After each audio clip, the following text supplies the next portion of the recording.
జ్ఞాపకం చేసుకుంటాడంట. మనుషులు జ్ఞాపకం చేసుకుంటే ఏం ఉపయోగం ఉండదు, కానీ దేవుడు జ్ఞాపకం చేసుకుంటే చాలా ఆశీర్వాదాలు ఉంటాయి. జ్ఞాపకం చేసుకుంటే ఏం జరుగుద్ది అదే తెలియాలి మనకి. అదే ఈరోజు వర్తమానం. చూడండి, ఆదికాండం 7వ అధ్యాయం 11వ వచనం. అక్కడ మనం చదివితే ఆ అధ్యాయం అంతా చదివితే ఏం కనబడుతుంది అని అంటే, సంవత్సరం 10 రోజులు పట్టిందంట వాడలో నుండి నోవాహు బయటికి రావడానికి. చాలా బాధ. సంవత్సరం 10 రోజులు వాడలో ఉండాలి అని అంటే ఎంత కష్టంగా ఉంటుంది చెప్పండి. అన్నీ ఉన్నా కానీ రూమ్లోనే కూర్చోవాలి కదా, బాగుంటుందా? మనం 3 రోజులు గదిలో ఉండడానికి ఎంత ఇబ్బంది పడిపోతాం కదా. బయటకు వచ్చేయాలి, బయట ప్రపంచం అంతా చూసేయాలి. కానీ సంవత్సరం 10 రోజులు పట్టిందంట. తర్వాత 8వ అధ్యాయం 1వ వచనం. జ్ఞాపకం చేసుకున్నాడు దేవుడు. రోజు దేవుడు మనల్ని కూడా జ్ఞాపకం చేసుకుంటానని వాగ్దానం చేశాడు. చాలా రోజుల నుంచి నీ జీవితంలో ఆగిపోయిన ఆశీర్వాదాలు చాలా కాలం పట్టి ఉండొచ్చు. చాలా సంవత్సరాలుగా నువ్వు కొన్ని వాటి కోసం ప్రార్థన చేస్తా ఉన్నావేమో. ఈరోజు దేవుడు నీతో మాట్లాడుతున్నాడు. ఏమంటున్నాడంటే, ఇక్కడ నోవాహును అందులో వాడలో ఉన్న పశువుల్ని అన్నింటినీ జ్ఞాపకం చేసుకున్నాడంట. జ్ఞాపకం చేసుకుంటే ఏం జరిగింది? దేవుడు భూమి మీద వాయువు విసరునట్లు చేయుట వలన నీళ్లు తగ్గిపోయాను. సంవత్సరం 10 రోజులు వాడలో ఉండి చాలా వేదన చెందుతా ఉన్నాడు నోవాహు.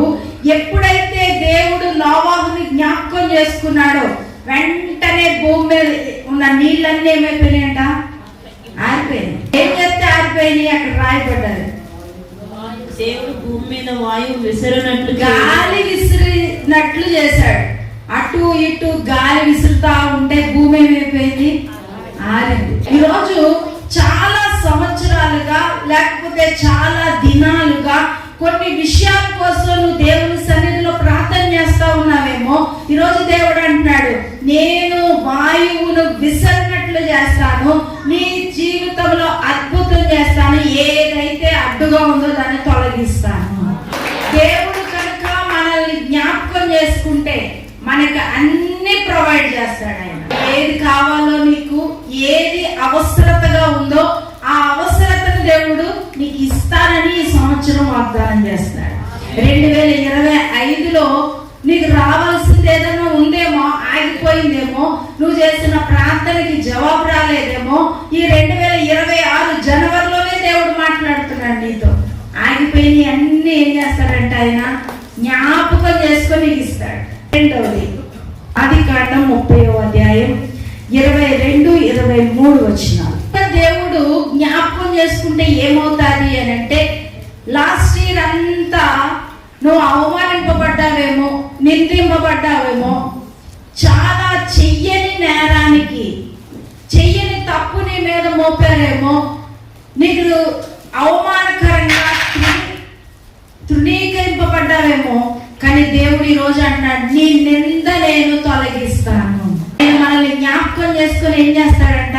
మన అవమానాన్ని తొలగిస్తాడంట, మన మీద వేయబడిన నింద తీసేస్తాడంట. మంది ఇక్కడ నాకు తెలుసు, వాళ్ళు చాలా నిందింపబడ్డారు కుటుంబ విషయంలో. ఇక్కడ మందిరానికి, ఈ మందిరానికి వస్తున్నందుకు చాలా నిందింపబడతా ఉన్నారు. మా ఊర్లో సంఘాలు లేవా? మా ఇంటి దగ్గర మందిరం లేదా?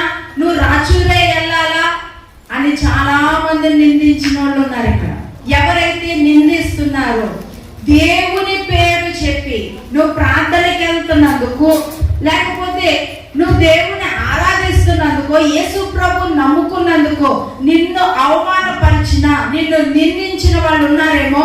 ఈ సంవత్సరం దేవుడు అన్నాడు, నీ నింద నేను తొలగిస్తాను, అవమానాన్ని నేను తీసేస్తాను అంటున్నాడు. అంటే ఆయన మనలను జ్ఞాపకం చేసుకుంటున్నాడు. మూడవది, ఆదికాండం 19వ అధ్యాయం 29వ వచనం.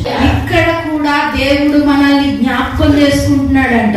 అక్కడ అబ్రహాము అన్న ప్లేస్ లో మీ పేరు పెట్టుకొని చదవండి. ఇప్పుడు మెర్సీని జ్ఞాపకం చేసుకొని, మెర్సీ కాపురమున్న పట్టణములను నాశనము చేసినప్పుడు, ఆ నాశనము మధ్య మెర్సీ కాపురమున్న పట్టణ ఆ పట్టణాన్ని తప్పించెను.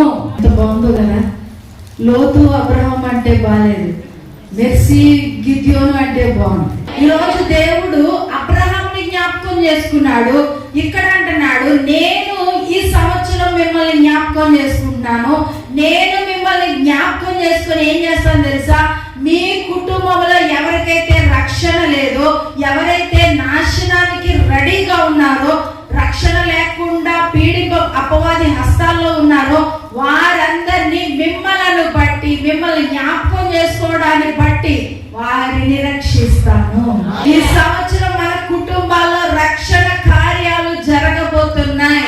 నీ భర్తను దేవుడు రక్షించబోతున్నాడు, నీ బిడ్డలను దేవుడు రక్షించబోతున్నాడు.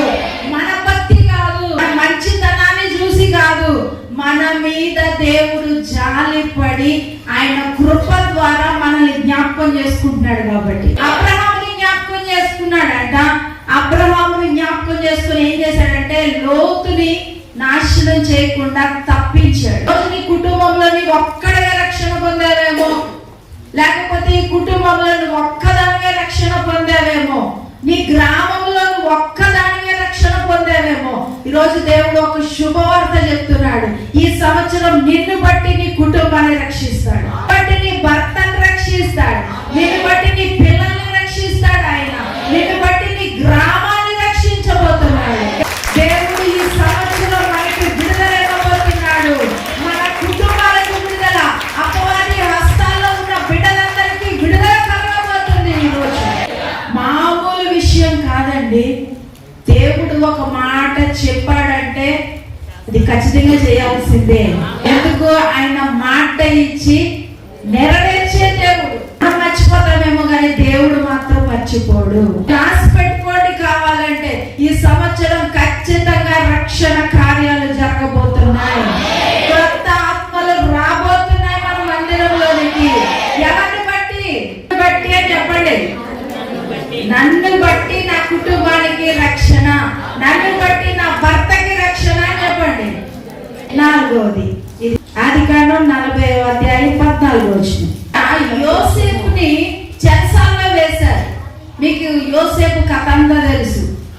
యోసేపుని చెరసాలలో వేస్తే యోసేపు ఎవరికి చెప్తున్నాడు? ఒక మనిషితో చెప్తున్నాడు. పానీయం అందించే వ్యక్తితో అంటున్నాడు, నన్ను జ్ఞాపకం చేసుకో, నువ్వు బాగున్నప్పుడు, నీ స్థితి బాగున్నప్పుడు నన్ను జ్ఞాపకం చేసుకో అంటున్నాడు. కానీ మనిషితో చెప్తే మనుషులు ఏమైపోతారంటే మర్చిపోతారు.